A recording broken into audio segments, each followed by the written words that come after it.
Divya Mimohita Mati Vatamayalam Sarjana Jarikitamati Madhupuspitayam Vaitanike Mohati Karamani Vijamana.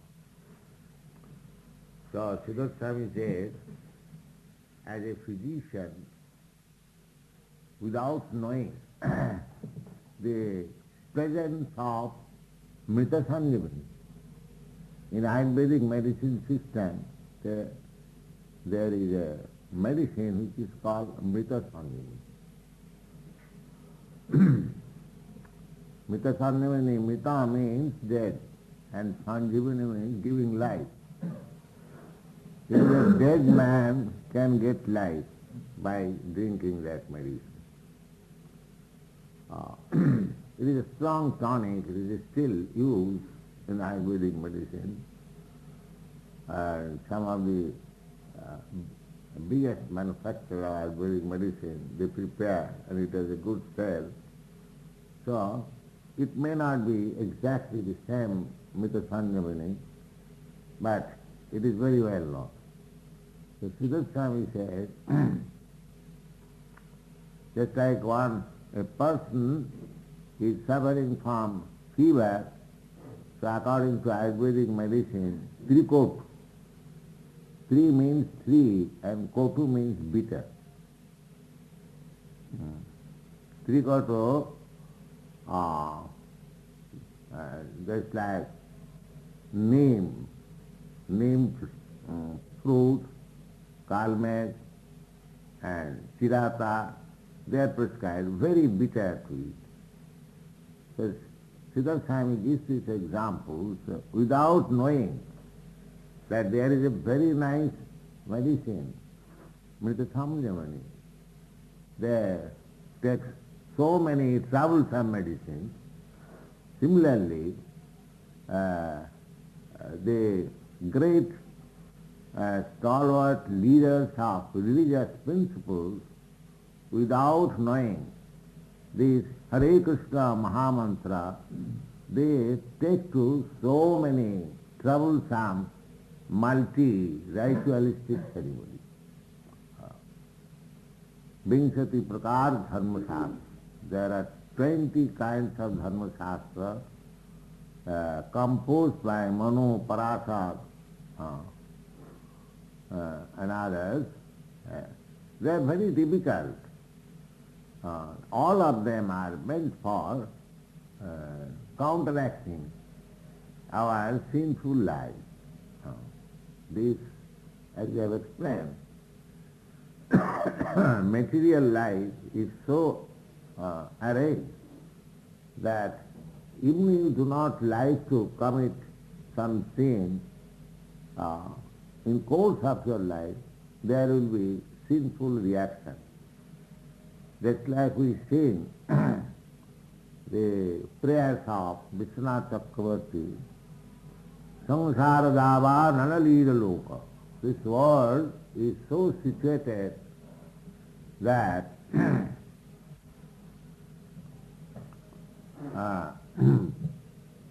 there is a blazing fire always in this material world.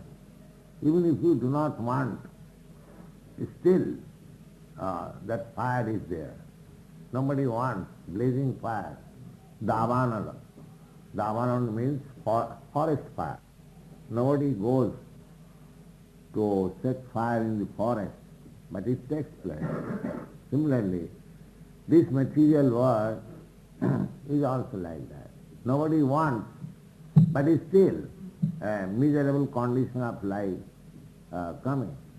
Just like in Calcutta, nobody wanted the nationalized disturbance, but it has come. There are so many troubles. And why this happens? Because there are unconscious activities of sinful life. Just like we are walking on the street, unconsciously we are killing so many small ants and insects. Unconsciously. I do not wish to kill, but we are having situated, we are being situated in material condition of life, we are unconsciously killing so many living entities. Therefore, according to the Vedic rite, the injunction is that one has to perform yajnas, sacrifices. And without that sacrifice, you will be liable to be punishment for the unconscious killing of small animals. As such, those who are actually fearful of a sinful reaction of life, they perform yajnas. But here it is said that the Mahajans, the great leaders of religion, without knowing this simple method of getting out of sinful life, they take to so many yajnas prescribed in the Vedas. Prayana Veda tadidang mahajanoyang devya vimahitamati batamayayal. Practically, they are also bewildered by the influence of Maya. They do not know that there is such a medicine. The example is given, Mrita Sanjamini. But they take to bitter medical drugs like neem, chirata and kalme. That is explained by Siddhartha. Mitachandamani Bisham Ajananta Ausadam Ajananta Vaidya Rogonir Haranaya Trikotu Nimbadini Smarant Tatha Sayamusamma Pramukha Dadasa Batirekenayam Mahajana Ati Gudham Idam agyatya dadasabdikam smaranti. So, the great compiler of religious scriptures, headed by Mano and others, without knowing the simple method, they prescribe gorgeous ritualistic ceremonies. Kincha maya devvalam vimahitam mati ayang jana madhurang jata bhavati evam puspitaya puspasthaniya rathavadi manoharayang sajjang jarigita abhinivishta matijjasa atayeva mahati eva karmani agnishtvamadau saddhaya jujjaman. So, being bewildered by the material or external energy, they take to these gorgeous ceremonies or sacrificial performances. Actually, there is no need. The whole thing is that Siddhartha Swami is giving stress very strongly that you can simply chant Hare Krishna mantra without undergoing any ritualistic ceremony. Actually, it is very difficult to understand. Madhavendra Puri, our predecessor, Acharya, he also has composed a nice verse. He says, my dear Gayatri Mantra, I offer you my respect, but no more I can chant Gayatri Mantra. In this way, taking bath early in the morning, that's a good recommendation for spiritual advancement. But Madhavendra says, now I am unable to execute this order. Please excuse me. In this way, he has described in many ways. At last he concludes that I shall sit down somewhere underneath a tree and simply remember Govinda's name. That is sufficient. He says, please excuse me, please excuse me, please excuse me. But this Madhavendra's statement is not for the neophyte devotee. We should not imitate Madhavendra. Madhavendra Puri was the spiritual master of Ishwar Puri. Ishwar Puri was the spiritual master of Chaitanya Mahaprabhu.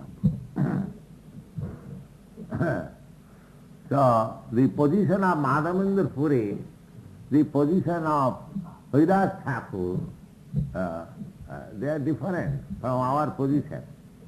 We should not imitate that because Madhavendra Puri gave up everything and simply concentrated his mind in chanting Mahamantra, Hare Krishna or Haridas Thakur. Therefore, I shall also do that. I shall not rise early in the morning, I shall not take bath, I shall not worship the deity, simply I shall. That is not possible. That is not possible. But actually, if anyone can chant Hare Krishna mantra offenselessly and in devotion and love, that the first thing is love, not force. Love. That is called automatically, spontaneously. Spontaneous. That's like Rupa Goswami. He says that how I shall chant Hare Krishna mantra in one tongue. If I had hundreds and thousands of tongues, then I could chant and relish what is Hare Krishna mantra. That is a different stage. We should not imitate. But actually this is a fact that simply by chanting Hare Krishna mantra, you can get relief from all kinds of performances, ritualistic ceremonies. That is the point stressed by Siddhartha. Evam vimishya sudhiya bhagavati anante sarvatmana vidadhati khalu bhavajogam timena dandam arahanti athajadamishan syat pathasang tadapi jantu rugaya bada. Now Jamaraj is saying that evam vimishya sudhiya bhagavati anante, one who is so much attached unto the Supreme Personality of Godhead that he constantly associates with him simply by chanting Hare Krishna mantra or by performing the devotional service. Jamaraj does not give only stress on the Hare Krishna mantra. He is giving stress and different process of devotional service. Bhagavati anante sarvasana vidadhati khalu bhavaju. Sarvasana. Sarvasana means in all respects. And bhavajogam means bhakti yogam. If anyone seriously takes to bhakti yoga process without any reservation, that means Shuddha Bhakti, unallied devotional service, annavilasita sundam jnana karmaganabhritam, as we have explained several times. Then, evam vimishya sudhiyo bhagavati anante sarvatmana. There is another verse in the Śrīmad Bhāgavatam, Devarsi bhutapta ninam pitrinam nayang rinina kinkara rajan sarvatmanajav saranang saranang gato makundang parihutru. Sarvatmana. This word is very important. The Krishna also asks, when he says that giving up all other kinds of engagement, a religious process, simply surrender unto me. And that is called sarvatmana. With all heart, with all intention, without any reservation, sarvatmana, the exact meaning. So Jamaraj says that one who has taken to devotional service, sarvatmana, very seriously and without any deviation, sarvatmana vidadati khalu bhavaju, te me na dandam arhanti. They are not, I would say, within the jurisdiction of my punishment. It is clearly said. Jamadanda, those who are devotees, they are out of the jurisdiction of ruling of Jamaraj. It is especially stated here, te me na dandam arhanti. They are not liable for my punishment. Even they commit some mistake or fall down, or even they commit very sinister, sinful activities, still they are not under my jurisdiction. Krishna also says in the Bhagavad Gita, apite sudurachara bhajate mam anandamha, sadhureva samant. But these concessions, there are many other concessions. Krishna says that anyone who is engaged in devotional service, if unintentionally commits some mistake and offense, I excuse. So these are special cases. Not that because Krishna promises to excuse, because Krishna says that even though he has committed such sinful activities, still he is a sadhu, and although Jamaraj says that those who are engaged in devotional service, they are out of my jurisdiction of punishment. So we should not take advantage of these concessions. That is it. That is a great offense, greatest offense. Namnath balajas sahi papabuddha. These concessions are there for the devotees, but not for intentional committing sinful activities. If by accident, if by previous habit, one commits some mistake or falls down, that is excused and one should be repentant. My dear Lord, I have committed this offense, please excuse me, and one should fast, one should be very much repentant.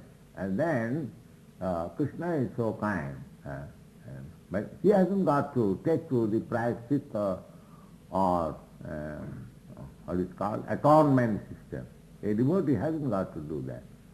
A devotee's sinful activities is excused, and if he is repented, then he is again elevated to his original position.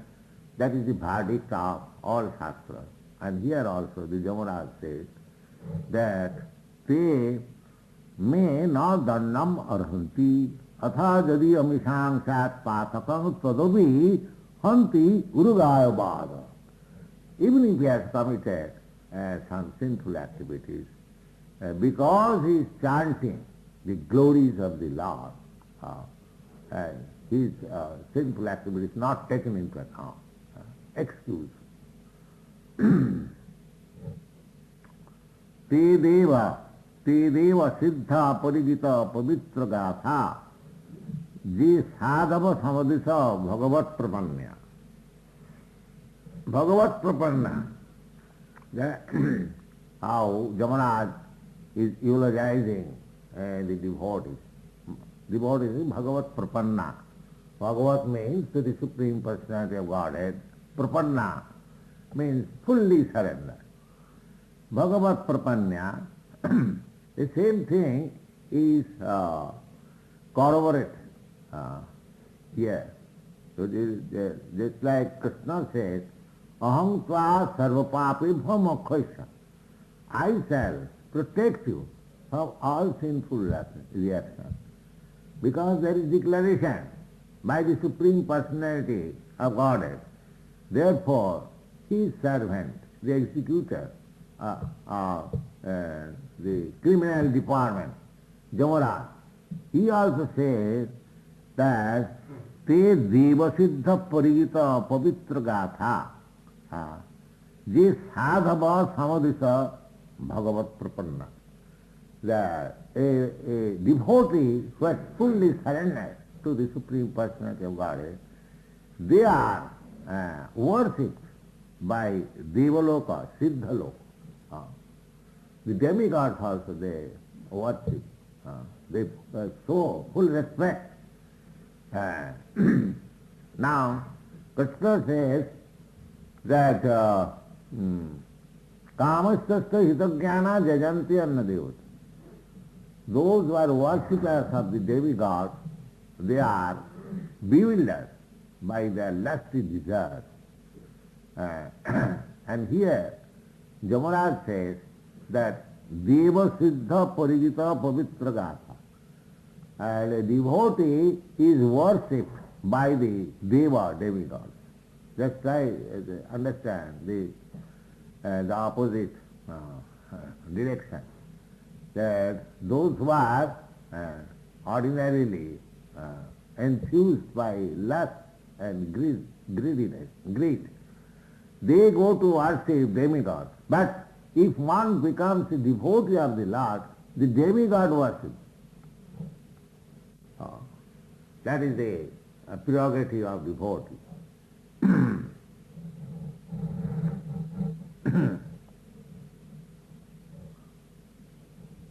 Siddha.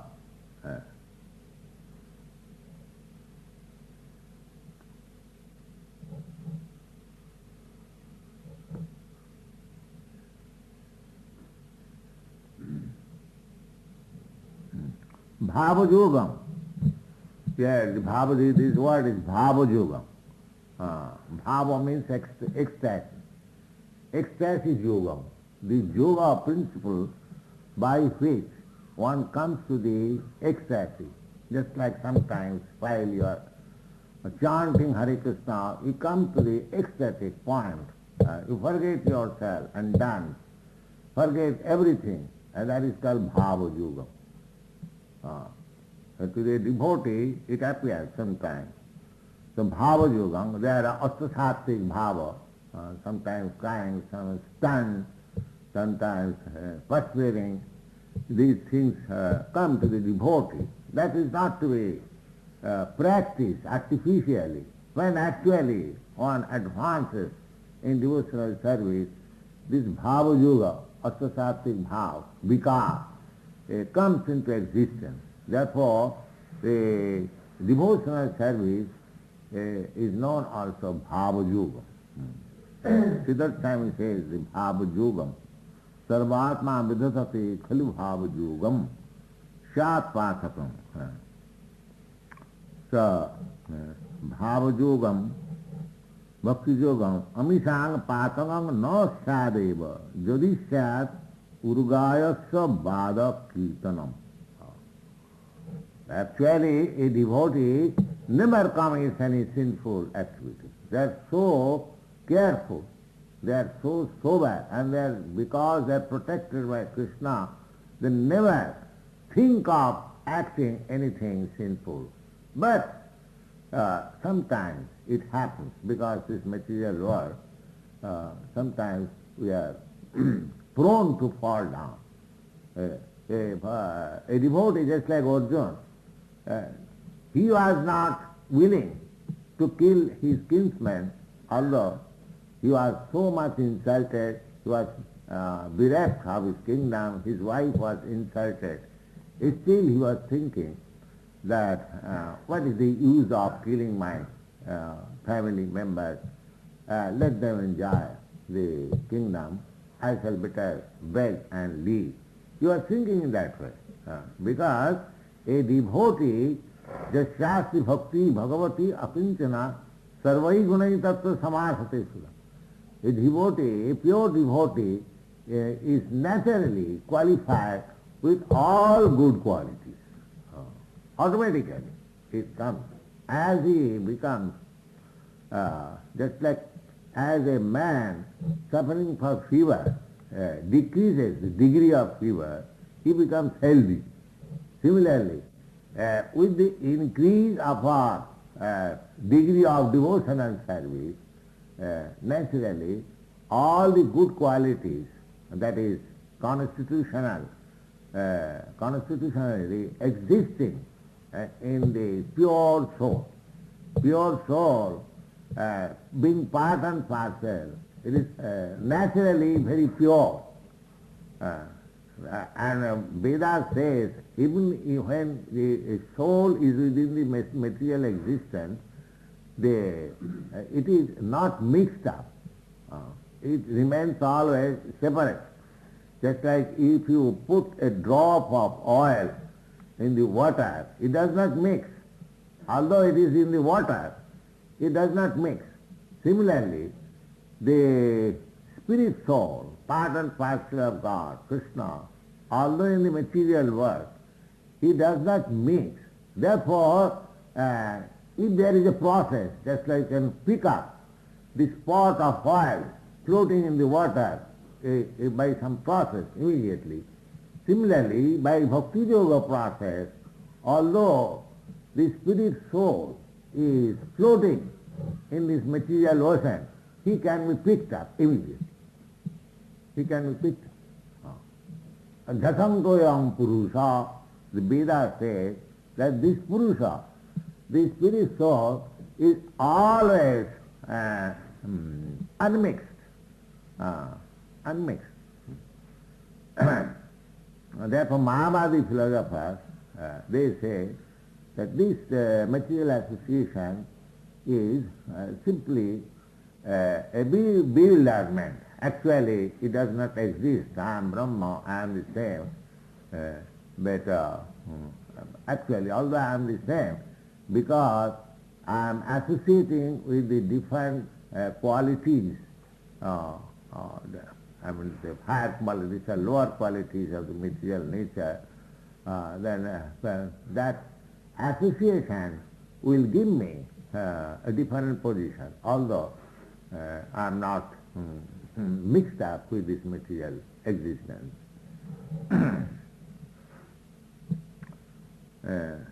So, Siddhartha Swami says,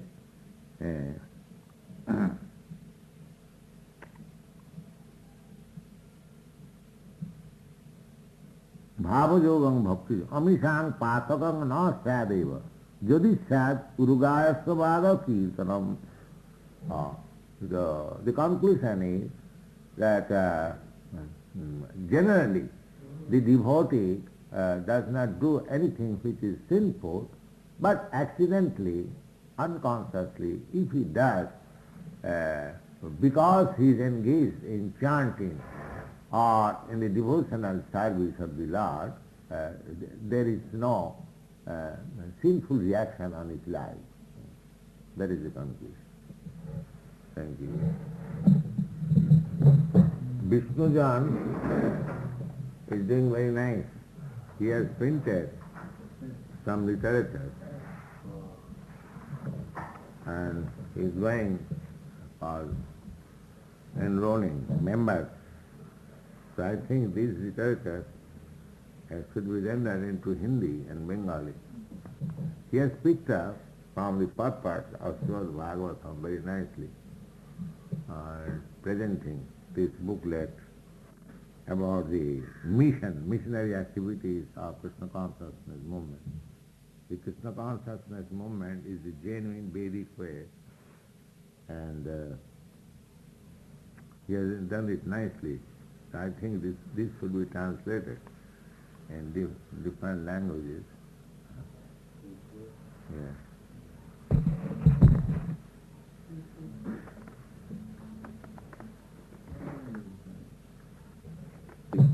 The selected portion he has picked up from the purport of Śrīmad Bhāgavatam. That is a very nice arrangement.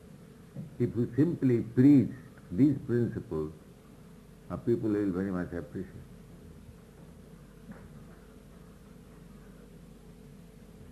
Where is Giriraj? Sick? No, he was, last night he had to stay up from 9 o'clock till 2 in the morning typing with someone. So I told him he should be able to take the other when he came home. All right.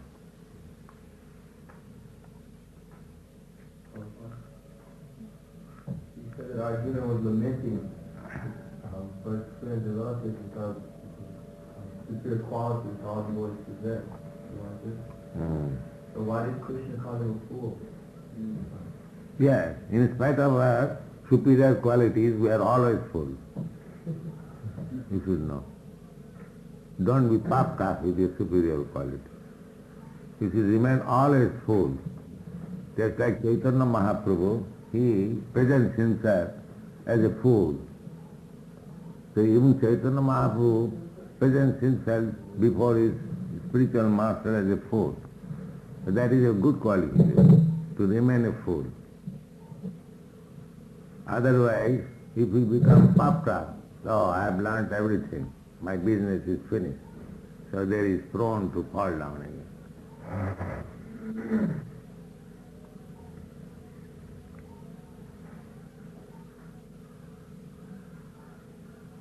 And this, because Arjuna was addressed as a fool,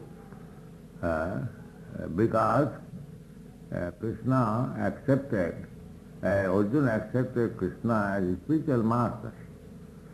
So the spiritual master has the right, just like father has the right to say like that. So there is nothing wrong.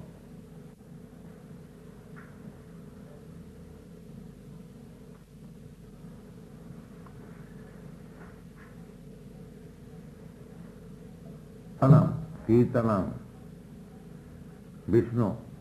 This is chanting and hearing of the glories of Vishnu. Hare Nama, Kirtanam. So that is the beginning. Devotional service begins from hearing. That unless there is chanting, what you can hear? Savanadi Suddha Chitte. Savanadi. Savan means hearing. That is the beginning of devotional. As you chant and hear, so you become purified more and more. Then your heart becomes clean. Sita Darpana Marjana. The whole thing is that we have accumulated so many nasty things in our heart. That has to be moved. It is cleansing process. So chanting Hare Krishna mantra means beginning the cleansing process. Sita Darpana Marjanam Bhava Mahadava Vidbhapana.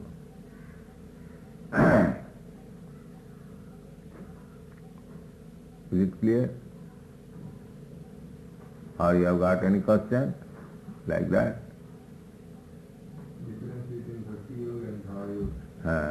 Bhava Yoga and Bhakti Yoga the same thing, as Srila Swami has explained.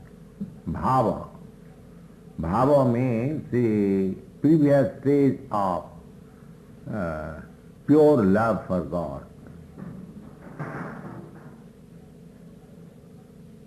Tato bhava, after bhava, when we are always absorbed in thought of Krishna, in ecstasy, that is the immediate previous state of love of God, love of Krishna. And Bhakti Yoga means to invoke our dormant love for God. The same thing. Therefore Bhava Yoga and Bhakti Yoga, the same thing. And another name of Bhakti Yoga is Buddhi Yoga. Actually, yoga means bhakti. But because yoga system has been used in so many other ways, therefore Buddhi Yoga, Bhava Yoga, and Bhakti Yoga, these terms are used.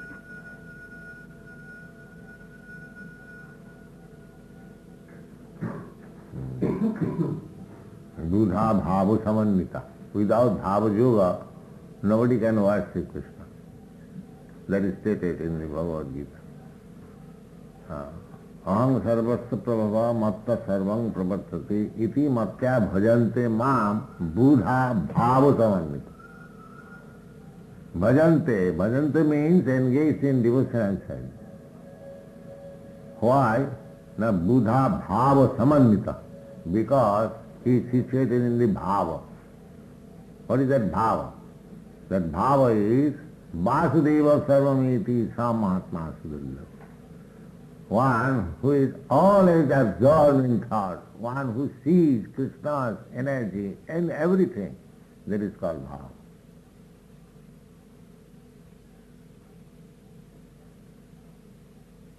Buddha bhava samannita. How that bhava comes? When one understands clearly that Krishna is the origin of all creation. Aham sarvasya prabhu. Matta sarvam pravartata. Everything is emanating from me. When one understands this fact in full knowledge, that is called bhava. He sees everything. He does not see anything except Krishna. Sabar jangam dakhe na dakhe tar murti. He sees the trees and the animals or the man, sabar jangam, everything he sees, but he does not see the tree, but he sees in that tree Krishna. That is bhava.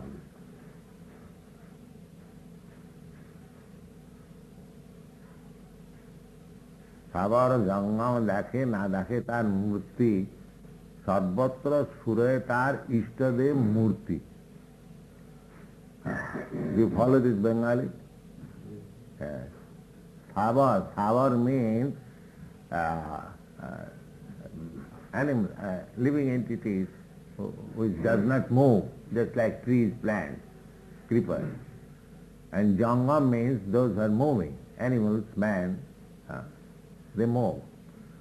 So, a devotee who is actually in bhava state, he may see a tree or an animal or a man, but he does not see the man or tree or the animal. He sees a part and parcel of Krishna. A jivatma, pandita samadarshana. That is the stage of full knowledge. He does not see the skin or the dress.